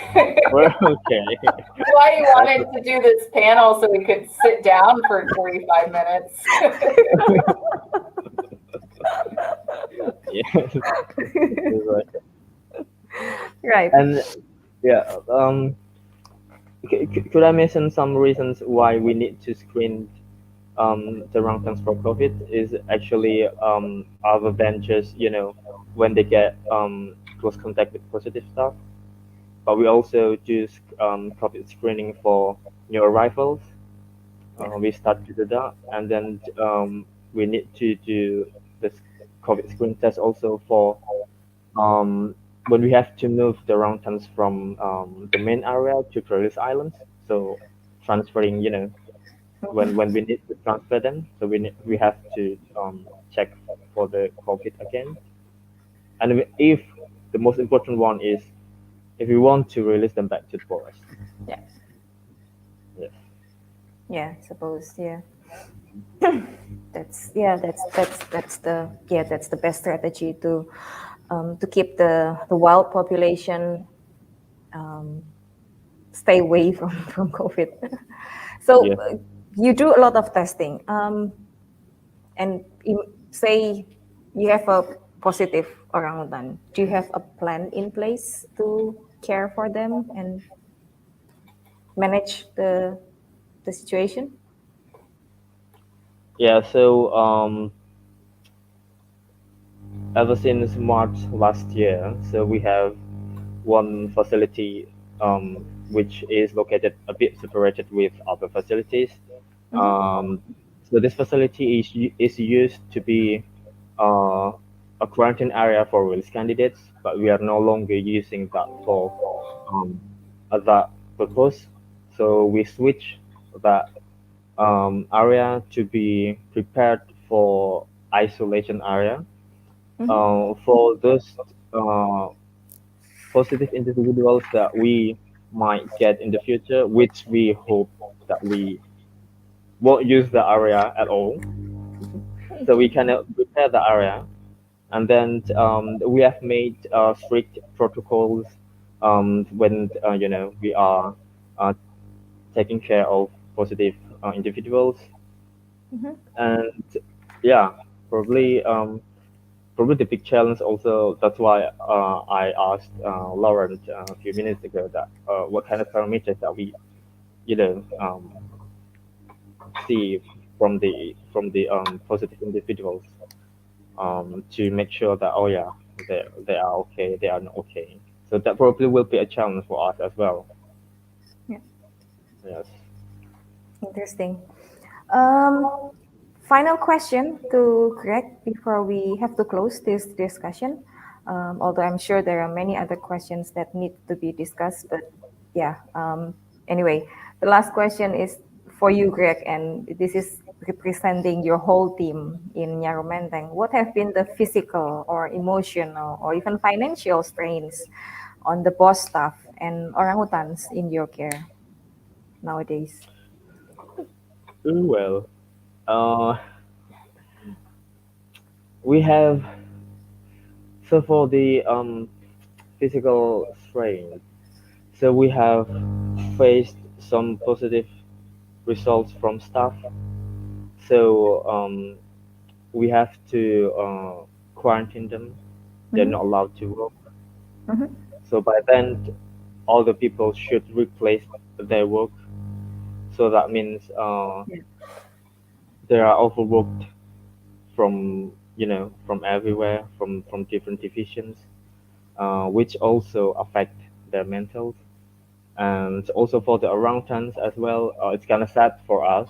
It's kind of heartbreaking because of this adjust health protocols, we need to reduce their time to go to the forest school because we have to minimize the contact from animal to humans, and we divide people to be different groups. So we want to also make distance from every people, every group, so uh, we are not like in one group, one big group, just like we are used to. So that also affects our social life as well. Then that kind of really reduced the number of how many people that working at the same time. So it really changed our somehow the Everything. mode of, yes, yes, it really. And for the financials, well, to do the screen test for humans, for staff, and I've mentioned before that we help local communities to do also screen tests. That also quite requiring some money, and also we do like PCR tests for orangutans that also requires a lot of money, because sadly when the tracing happens, sometimes you can get like 20 orangutans at the same time, or like dozens of orangutans at the same time, and we need to perform a PCR test for those individuals, and that requires a lot of money. And I think that's hard for everyone, but we, like I said, we are okay. We're trying to be okay. No, I'm kidding. We are okay. Okay. It's been hard for everyone, but yeah, we have to do it. Right. Yeah. Okay. Thank you very much to both of you for sharing your stories, experience, and knowledge. I guess for us here, the panelists, this sharing kind of give us new insights of what's happening on the other side of the globe, what is happening here, how we can adjust, how we can use the experience to better up ourselves. So appreciate your participation in this.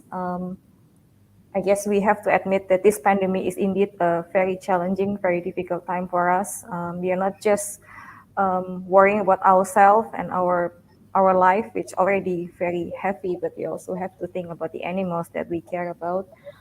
So many things that we don't know yet on the effect of COVID-19 to the animals, to great apes, to felines, to other species of wildlife, what could happen to them. But yeah, having this connection with other people, having this network, I suppose it helps a lot with sharing experience again and sharing knowledge. And yeah, I guess we just have to do our best for now and hope that the pandemic will soon be over. So again, yeah, thank you very much again to Lauren.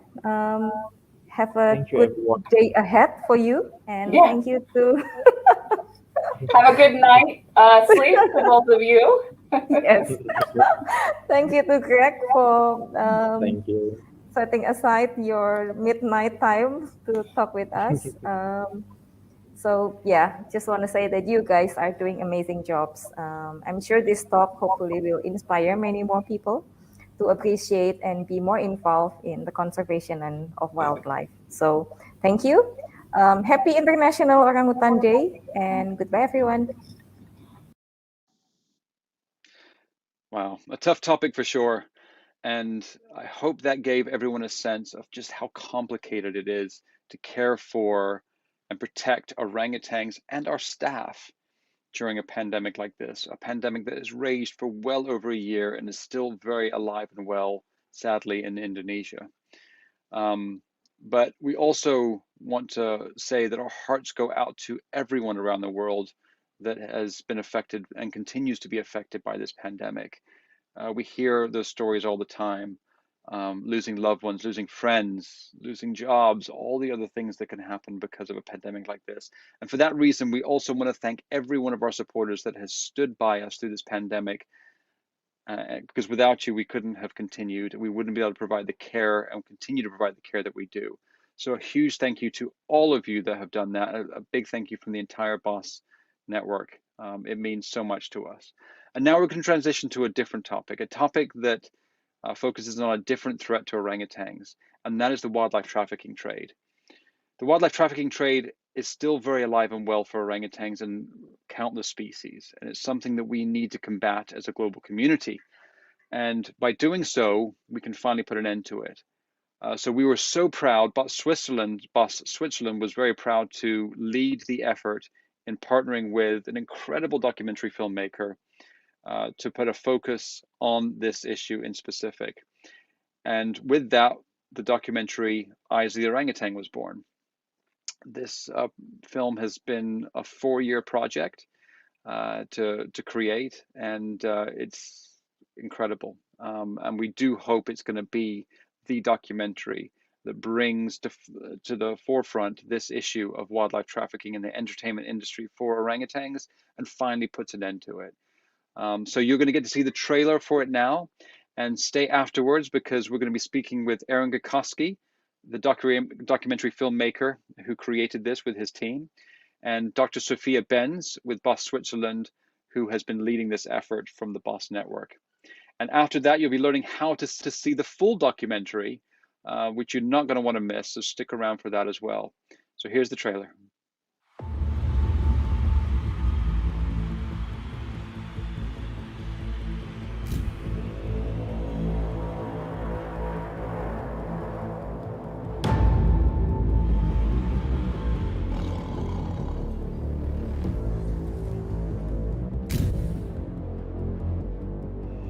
As photographers, we all have an opportunity to document and then to broadcast the truth.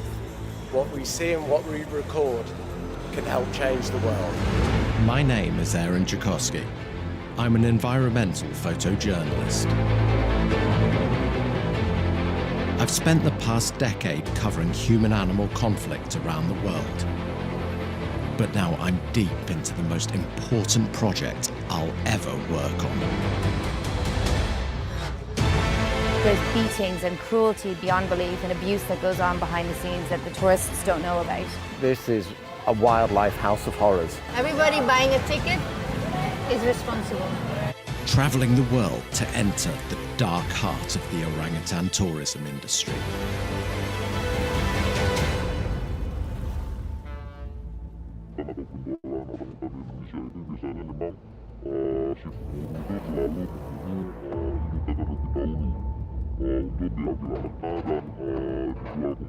He has an international network. Even some officials have been arrested within this case. I had no idea where this would lead me and how big it would become. The eyes of orangutan is coming before I go to bed, and it still remind me that I have to work harder and harder to let them out from the cages. It's great to see that there actually is hope here. This is the story of the wildlife tourism industry and its impact on one of our closest living relatives.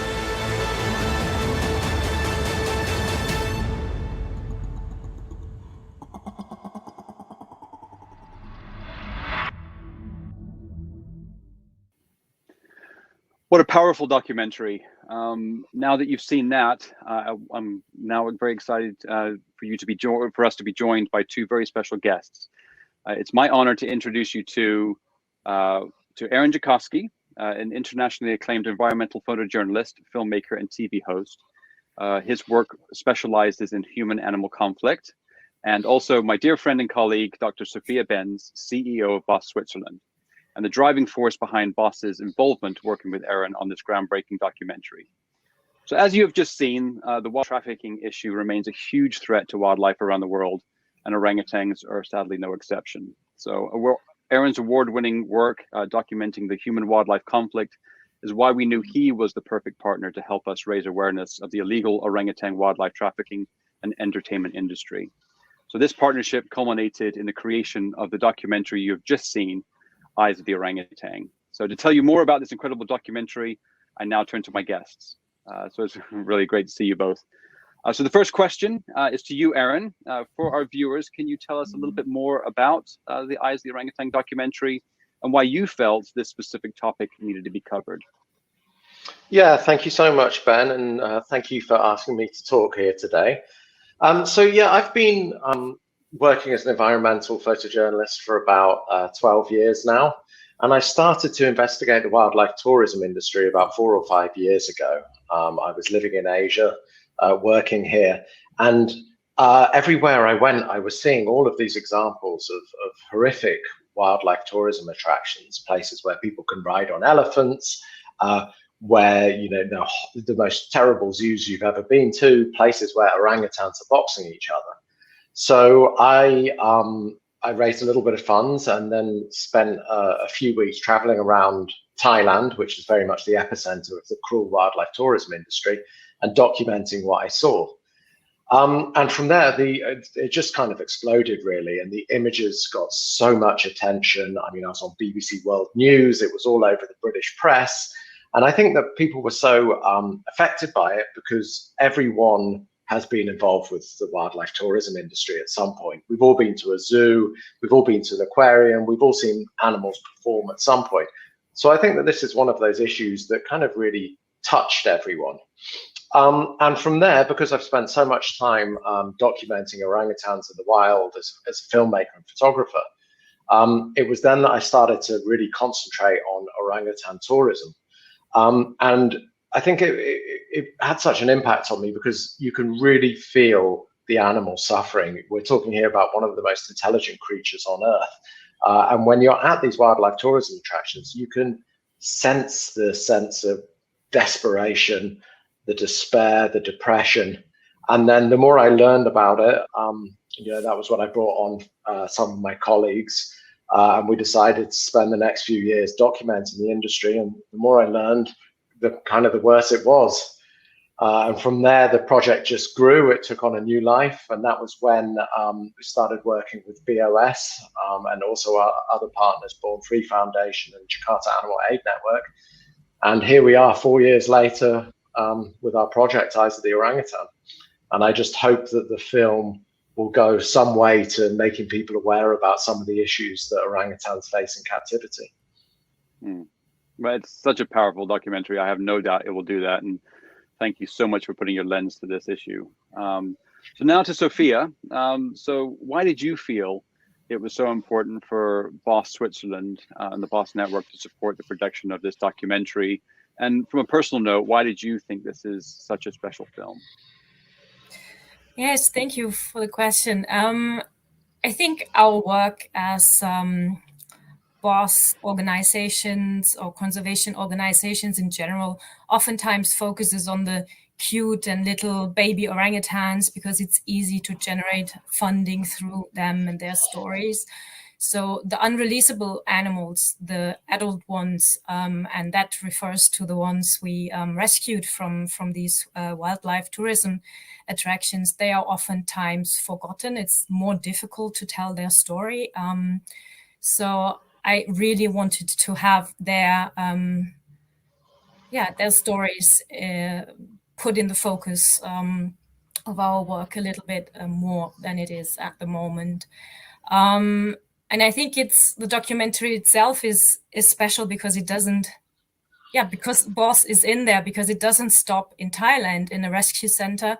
It stops where those orangutans actually should be.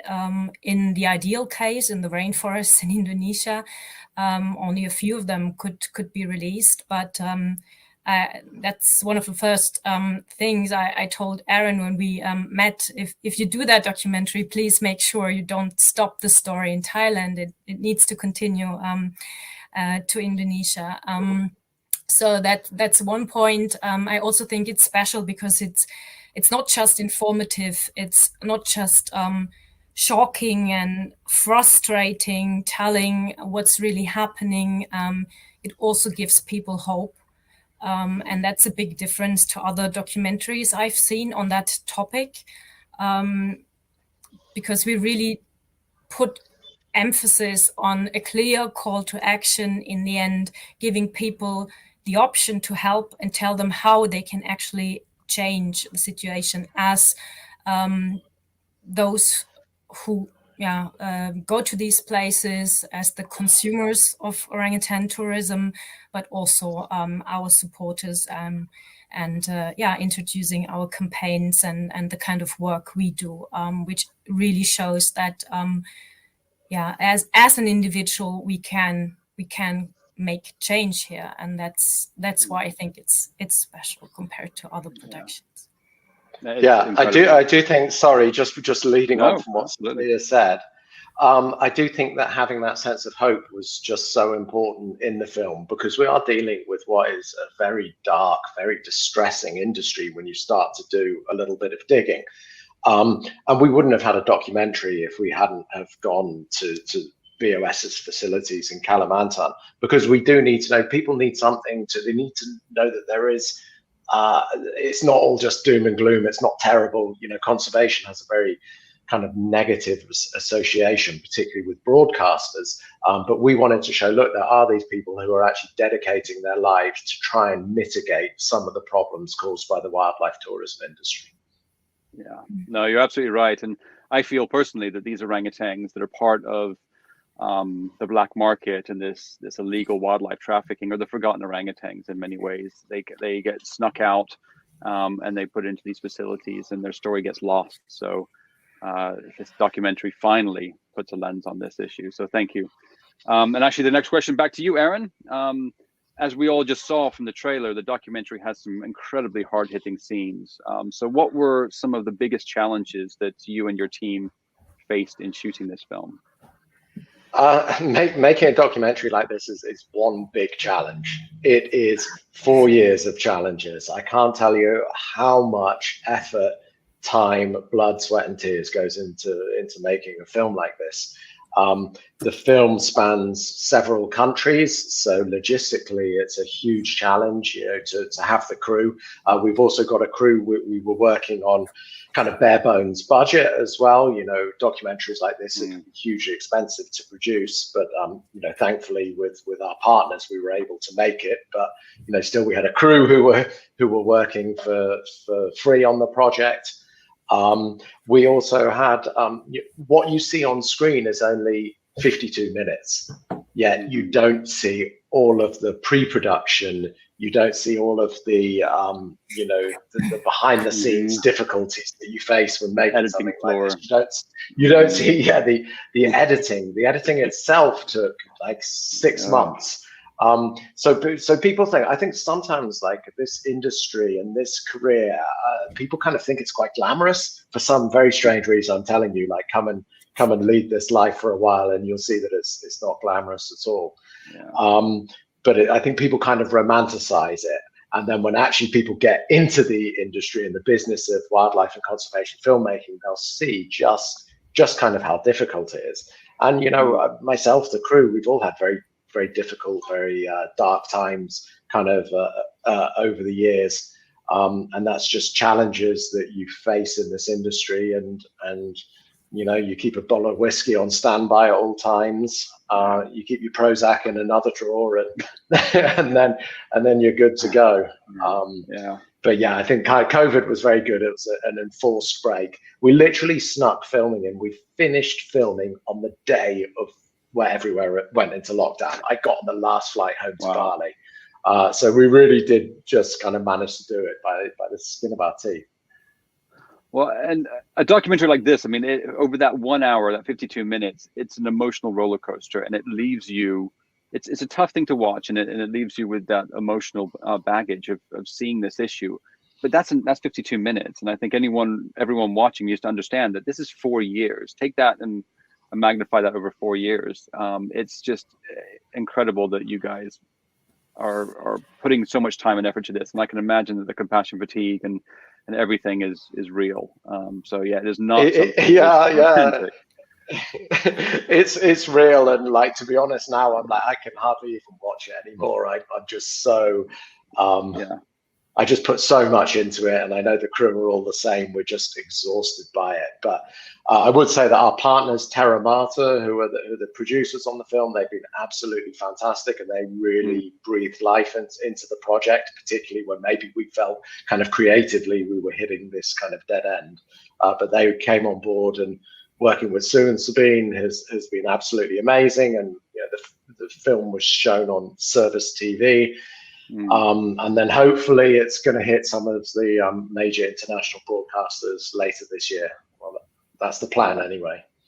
Yeah, well, that's fantastic. We hope so. We need everyone to help support to make sure that happens. So back to you, Sophia.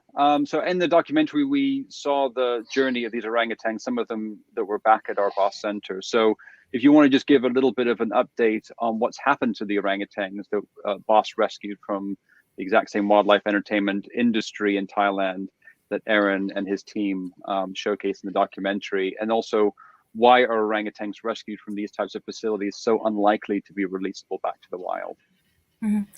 Yes, BOS engaged in 2 rescues from Thailand in 2006 and 2016. So in total, we have taken in 52 orangutans from there. But we do have rescues from zoos and circuses within Indonesia as well. We do have some orangutans coming from Taiwan, from zoos there. So overall, I think it's more than 80 orangutans we do have with that kind of background in our facilities. For the 52 Thai orangutans, a number of them already died due to the diseases they are carrying because of the close interaction with humans. Many of them are infected with tuberculosis and hepatitis, for instance. And I think around 10 of them have already died. Of those who are still alive, we do have around 1/3 who are already on pre-release islands and are prepared to be released after that many years, which up to 16 years. And we have just released one of them with the first release after the lockdown by helicopter, Nenua, who is now back in the forest where she belongs. And it's still possible for those orangutans. Another third is has already been released. So those are the really lucky ones. And then there are, of course, many who are still in cages. And that's also one of the, I would say, the special, one of the special things about this documentary. It's also quite self-critical. You have seen BOS and the role of BOS bringing the hope to the documentary, but at the same time, we do show the orangutans, the unreleasable orangutans who are still in cages, living with BOS, who cannot be released, who are unreleasable because they are sick, because they have never been trained for the wild. And we do want to get them out of the cages. That's one of our big goals. So this is what we are fighting for, not just for the ex-Thai orangutans, but all the other unreleasable orangutans, of course, as well. Why it's difficult to release them back?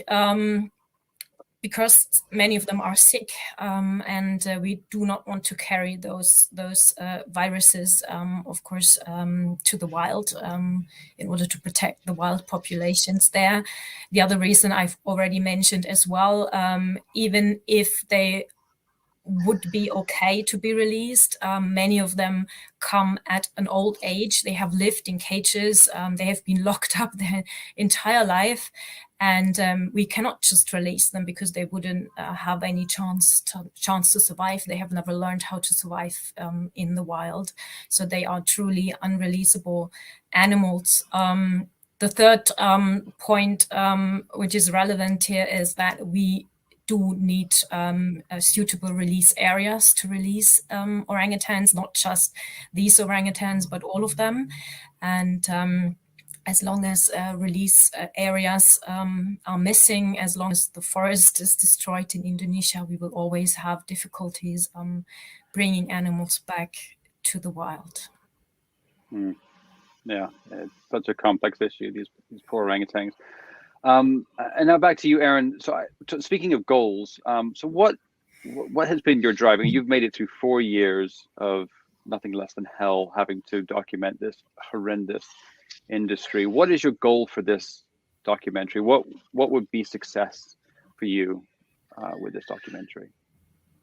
I think the goals, there are kind of multiple layers, because when you're fighting for an issue like this, or when you're working in conservation, there's no one answer to it. You have to work with multiple stakeholders, whether it's the facilities themselves, governments, tourists, the wildlife poachers. I mean, there's so many different layers involved. One of the major goals is just to, and I hope this doesn't sound kind of too generic, but it's just to get people to think twice before visiting these places. Because all the data and all the studies show that people don't want to cause harm to animals, particularly wildlife tourism attractions. I think studies show that 90% of people don't want animals to come to any harm in these places. You've got to worry about the other 10% of people. I mean, what do they want? So what we want to do is we just want to place that seed of doubt in people's mind when they're visiting, to say, oh, well, where are the orangutans coming from? Or actually, did you know that orangutans, they're not native to Thailand, but actually they're coming from the jungles of Indonesia and Malaysia? Or did you know that orangutans are actually very solitary animals and they shouldn't be in groups with other individuals? Or did you know that orangutans are arboreal, so they live in the treetops? So to see them sprawled on the ground at a wildlife tourism attraction is very unnatural behavior. So it was really interesting when we were at some of these places, we posed these questions to the tourists, and you could see them thinking about it in their mind and actually kind of questioning themselves and questioning their decisions. And once they had that in their mind, they were actually, oh yeah, maybe this isn't great what we're seeing, or maybe we shouldn't be visiting these places. But it's just kind of a combination of ignorance, apathy, selfishness, social media, that need or that desire for that social media shot that is driving these industries. So if we can just get people to think twice, to be asking themselves these questions before visiting these establishments, then I think that's part of our job done anyway. Perfect answer. And we hope everyone takes that to heart, because that's how we will shut down this industry. So thank you, Aaron. And lastly, to Sophia. So we've just talked about what humans can do, but what is truly needed to save the species? And then, of course, how can people help in that cause to help us save the orangutans? Yes, there's no simple, quick answer to that. But to save the species, you need true conservation. And that means you cannot just only focus on the species and the orangutans themselves. Of course, they are the ones that need to be rescued and rehabilitated and released. And for all of that, we need support, and we need to improve our release efforts to make sure that in the future we do have wild-born babies and can establish new wild populations. That's one part of it, to ensure that the species can survive. But I think in general, in order to conserve the species, we need to conserve its habitat, and that's the main problem with the orangutan. It's one of the best protected animal by international as well as national law. So law enforcement is a problem and needs to be improved. But its habitat is not protected, and that's the problem, especially in Borneo. In Sumatra, we just have relatively few Sumatran orangutans who are still living there, but they fit into the protected areas. In Borneo, it's the other way around. Around 80% of the Bornean orangutans, they do live in forests that are actually can be cut down at any time, and they don't stick to the borders of national parks. So that's the reason why they are critically endangered, because so many of them live in areas where they cannot be protected very well. So securing land, securing forests, making sure that the forest that is still there and the wild populations do survive is really key. And we do need the forest, as I mentioned already, also to release rehabilitated orangutans. So saving the habitat in combination with educating the people surrounding those release areas, surrounding rescue centers, as well as the international audience listening to today is important. And all of that plays together, and all of that is needed, I think. Yeah, and of course we know there's so many issues facing orangutans, and this, what's showcased in the documentary, the illegal wildlife trafficking. I mean, it's just one of many threats to orangutans, and we need to shut all of these avenues down. So thank you both. Unfortunately, we're out of time, but I really appreciate you guys taking the time to talk with everyone, and we're so excited by this documentary. So thank you both. It's been a real pleasure, and with that, we're going to wrap up. What an incredible documentary, and what an incredible documentary filmmaker in Aaron. We're so proud to be partnering with him. So if you want to see the full documentary, you have one opportunity right now to do so, and that is this Sunday, August 22nd. And there are 2 screening times. So if you go to the website eyesoftheorangutan.com, again, eyesoftheorangutan.com, you can look at those 2 screening times, and hopefully one of those will work for your time zone. And also, as Aaron said, this is 4 years of blood, sweat, and tears for him and his team to put this together. It's a work of passion, but that passion won't be converted to change without you, without me, without everybody sharing this documentary with the world. And right now, the only opportunity we have is to do that this Sunday. We hope to get it into other networks in the future, but right now, this is all we have. So I put it to every single person watching to share this documentary, this website on your social networks, share it in your personal networks, share it anywhere you can, so we can get the word out, and we can get many millions of people watching this documentary to be able to create the change. Because once you know better, you do better. And once you see this documentary, you can only do better. And Aaron talked about many of the other ways in which we can do that. So we really, truly hope that Eyes of the Orangutan is the documentary that finally puts an end to this illegal wildlife trafficking of orangutans. And that can really only happen with your help. So, so please do so now. And with that, it wraps up our International Orangutan Day 2021 event. We hope you enjoyed it. We hope it was informative. We hope we had you enjoyed the fun videos of our adorable orangutan jungle school, orangutans being orangutans. And from me at BOS UK and all of our BOS partners, we thank you for the support that you give us day in and day out to allow us to continue to do our work. We will not rest until orangutans are saved forever, in perpetuity, and we are no longer seeing orangutans on the endangered species list. Even then, we're going to continue to protect them, because they deserve to live here just as much as any of us. And if we don't act swiftly and we don't act now, we will lose them. We will lose them in our lifetime. And that is a reality that none of us ever want to face. So thank you for tuning in. Thank you for supporting. And if you do want to support any of the BOS partners, you can go to orangutanfreedom.org. Again, orangutanfreedom.org. And you can link to any of our BOS partners. All of the money from any BOS partner funnels to our work in Indonesia. So thank you. It has been a real pleasure. And with that, I will say good night.